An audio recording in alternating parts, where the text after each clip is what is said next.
Thomas and Percy are good friends, but sometimes Percy teases Thomas about being frightened, and he doesn't like that at all. One evening, he was dozing happily, but Percy wanted to talk.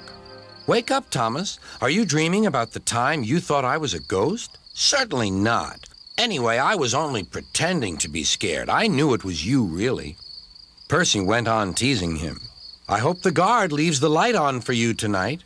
"Why?" asked Thomas. "I quite like the dark." "Oh, really?" exclaimed Percy. "I am surprised.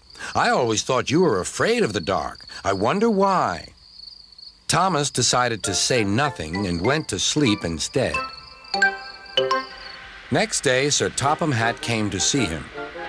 "I would like you to go to the harbor tonight. You have to collect something rather unusual."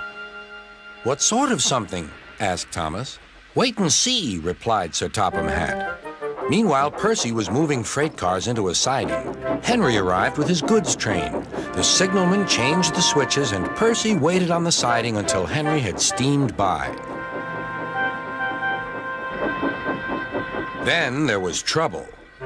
"The switches are jammed," called the signalman. "I can't switch them back for Percy. The workmen will have to mend them in the morning. It's too late now." Said Percy's driver. "I'm sorry, Percy, but you'll have to stay here for the night." "Where are you going?" asked Percy. "Home for tea," replied the fireman. Percy was speechless. He watched as the other engines went home to the shed. Nighttime came, and Percy began to feel very lonely. "Oh, dear," he murmured, "it's very dark." Oh, what's that?" It was only an owl, but Percy didn't realize this. "Oh, I wish Thomas were here too," he sighed. Thomas was waiting for his mysterious load at the harbor. Suddenly, there it was. "Cinders and ashes," cried Thomas. "It's a dragon." "Don't worry," laughed his driver. "This dragon is made of paper. It's for the carnival tomorrow." Workmen lifted the dragon onto Thomas's low loader and put lights all around it for protection. Then Thomas set off into the misty night.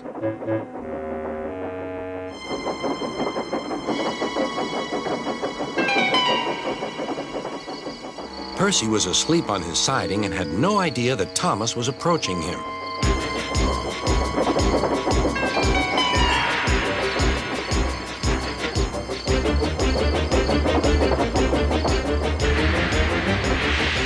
Percy woke up with a start.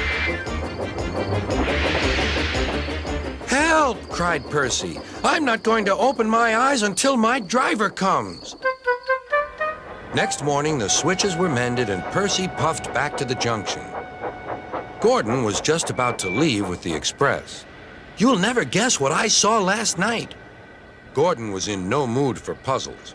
"I'm a busy engine. I don't have time for your games." "I've seen a huge dragon. It was covered in lights."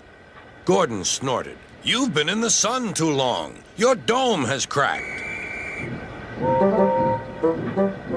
When the other engines heard the news, they laughed too. "Look out, Percy," chuckled James, "or the dragon may gobble you up." "No one believes me," huffed Percy. "Maybe I did imagine the dragon after all." But Percy soon found out that he hadn't. "Help! Save me!" cried Percy. "It's all right," whistled Thomas, and he explained about the carnival. "By the way, how was your night out?" Percy decided to tell Thomas the truth. "Well, Percy," said Thomas, "maybe we do get scared sometimes, but if we're not afraid to tell each other, then that means we're quite brave, too."